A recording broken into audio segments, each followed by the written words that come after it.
ადგილი იქნება გაუქმებული. და აგრეთვე ეს სამუშაო ადგილები, ვინც დარჩებიან, გახდებიან მერაბიშვილის დაქვემდებარებაში მყოფი ადამიანები, რომლებიც შემდეგ წარმატებით იქნებიან გამოყენებული ოპოზიციის წინააღმდეგ სხვადასხვა არჩევნებში.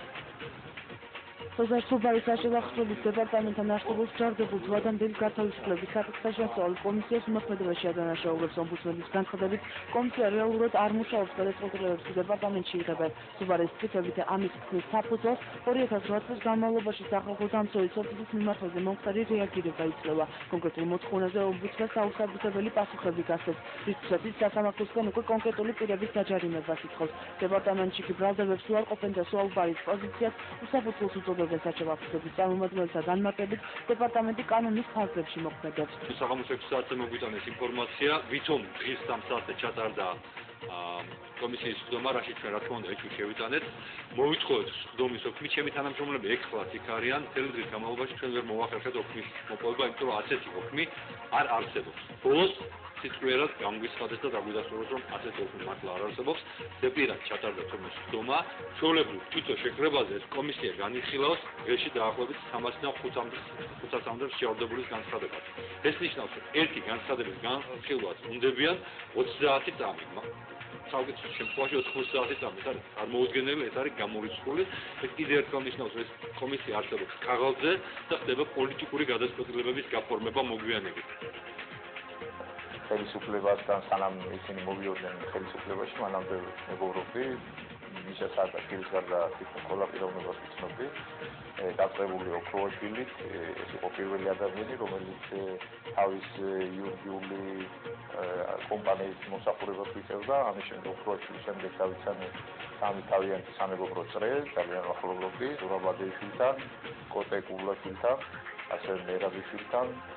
თავდაცვის ყოფილი მინისტრი ირაკლი ოქროაშვილი ბიზნესმენ ქიბარ ხალვაშის ერთადერთი მაღალჩინოსანი მეგობარი არ ყოფილა, თუმცა ოქროაშვილთან ურთიერთობა მას ხელისუფლებაში მყოფი სხვა მეგობრები გადაამტერა. ამაზე ბიზნესმენი ღიად საუბრობს ფილმში, რომელიც სტუდია რეპორტიერმა მოამზადა. რომ აკავშირებოდი ოქროაშვილის და მე თქვამით, რომ ოქროაშვილი შეშვებული იყო ოპოზიციონერებას, ასე ვთქვათ, და არ დასულიყო ოპოზიციაში, არ დაიწყო პარტიული მოძრაობა. და სამაგიეროდ მივიღებდით კარგლანს ბიზნესში. თუ მე ვიქნებოდი ოქროაშვილის მეგობარი და ოპოზიციონერი, მაშინ სახელმწიფო შესაბამისობას გაატარებდა ჩემს წინააღმდეგ. მე ვუთხარი, რომ მე აპოლიტიკური ადამიანი ვარ, ამის ერთ-ერთი მამტკიცებლად მოვიყვანე ის, რომ იმ პერიოდამდე ხელისუფლების მხრიდან ძალიან ბევრ თანამდებობაზე მუშაობის შემთხვევაზე გამქონდა, პლუს მინისტრის თანამდებობასაც თავაზობდნენ. ხელისუფლებამ მუქარაში ასრულა ქიბარ ხალვაშის და მისი ოჯახის წინააღმდეგ რეპრესიების გატარება დაიწყო. დაიჭირეს მისი ძმა ბიზნესმენი ნიაზ ხალვაში. პრაქტიკულად ძევლად აღიქვამს. ეუბნებოდი, რომ ეს ირაკლი ოქროაშვილის გირაოს თანხაა გადასახლება. რომ ეს აუცილებელი და სასწრაფოა. ის რომ ჩვენ ვისჯებოდით იმისათვის, რომ ესეთ სულ ადამიანთან მეგობრობდით. ყოველ ნახევარსაათში ეკავშირდებოდა და აიქნა რა ხდება, იშოვეთ და იმედი გაქვს თუ არ გაქვს, მეწოდები ჩვენ მათთვის მაინც ამოვიდეთ და მის გამო რომ მოთხოვნილი თანხა დროულად ვერ მიიღეს ნიაზ ხალვას ჯერ მოპარული მანქანის გაყიდა დააბრალეს, მოგვიანებით კი ფინანსურ მახინაციებში დასდეს ბრალი. ჩვენება მის წინააღმდეგ ბათუმში კომპანია არტის დირექტორმა მისცა, რომელიც ფილმში აცხადებს, რომ საბრალდებო ჩვენება მას ფიზიკური ზეწოლის შედეგად მიაცემინეს. დაინახეს, რომ აღარი ჩემი დაკავებით, მაგრამ ეს იოლად და მალეთს ვერ მიიღებდნენ, შემდეგ გამოიწია ეს მანქანის წევა.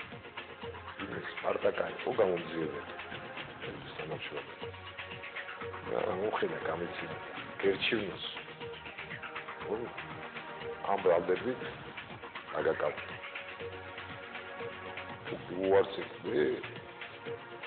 უარესელოდ. უარესის მოლოდინოა. ბევრი არ დააყოვნა. ეხებოდა ცესს, რომელიც აღებული ქონდა ნიაზის 350,000 ლარის ოდენობის ცესს იყო.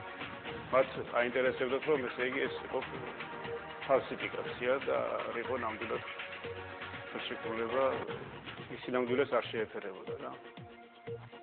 და ასეთი ჩვენება მივეცი, რომ გამოვიდა, რომ ფალსიფიკაცია იყო. თუ ფიზიკური შეურაცხყოფა მომაყენეს.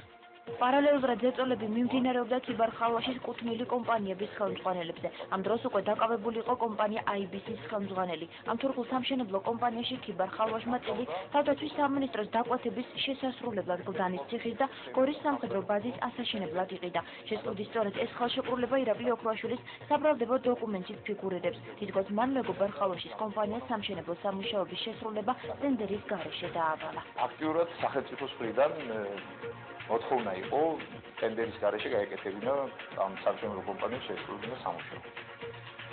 მიზეზი იყო ის, რომ არ იყო გარკვეული სახელმწიფო სტრუქტურები ხელისუფლება იმაში, თუ ეს აშენება საფრთხე. ერთ-ერთი კომპანიისგან შევისყიდე 25%-იანი წილი, რაც თავრობამ ხელისუფლებამ გამოიყენა თავიანთი პიარისათვის ოქროაშვილის წინააღმდეგ, თითქოს ოქროაშვილმა თავის მეგობარს გადასცა ტენდერის გარეშე დაკვეთები. ტენდერის გარეშე იყო ხეზერაშვილის მიერ გადაცემული ეს დაკვეთები და ასევე ვთქვათ იუსტიციის სამინისტროს მხრიდან. არის შემოვიდნენ როგორც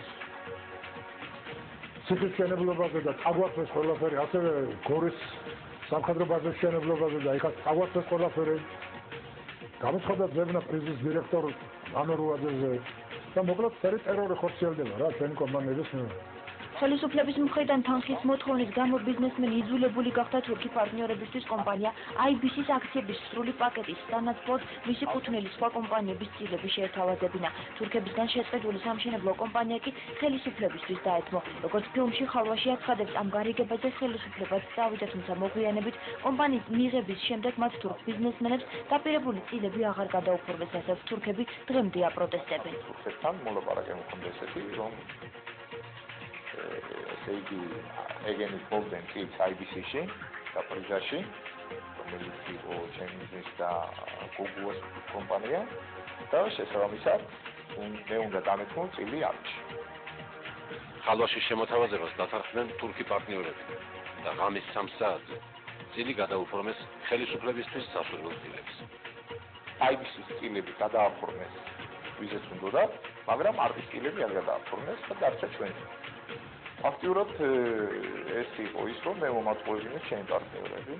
International Building კომპანიის ხელისუფლებამ 17 მილიონიანი ვალის გადახდა დააკისრა. ითარც კომპანია გააკოტრა. პარალელურად კი ფინანსური პოლიცია არტის ჯგუფში შევიდა და ქონება დააყადაღა.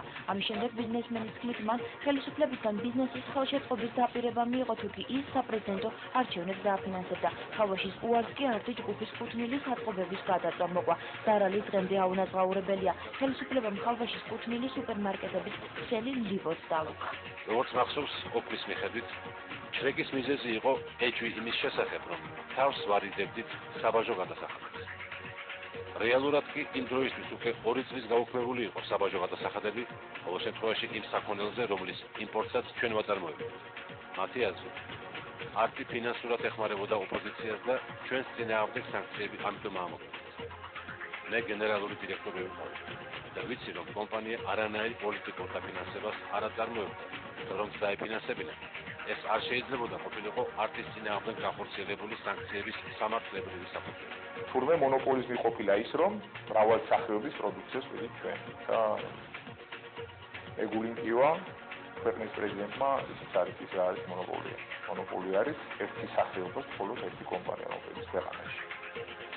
შეიძლება კონსულტაციები გაიგოს. როდესაც გარკვევს, რომ თურმე მე გერმანიაში ვარ, მოდერნის იმალოში ყოფილი ერთ-ერთი დირექტორი და უცხეს, რომ ქიბარი დაბრუნდა საქართველოში და ახლა საპრეზიდენტო არჩევნებია მოსალოდნელი და პრეზიდენტ ხარში ამოვიდეს და თქვენ აღორძინდებით და დავგიჩნდება თქვენი პრეზიდენტი რომ ყველაფერს არის.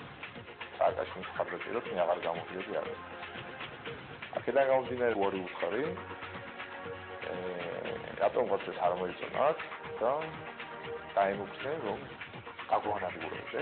სტუდია რეპორტიორის მიერ მომზადებულ ფილმში ბიზნესმენი ქიბარ ხალოში საკუთარ ბიზნეს შეცდომაზე საუბრობს. როდესაც თვითონ კარგად აკეთებდნენ საქმეს, შესაბამისად აისახებოდა რომ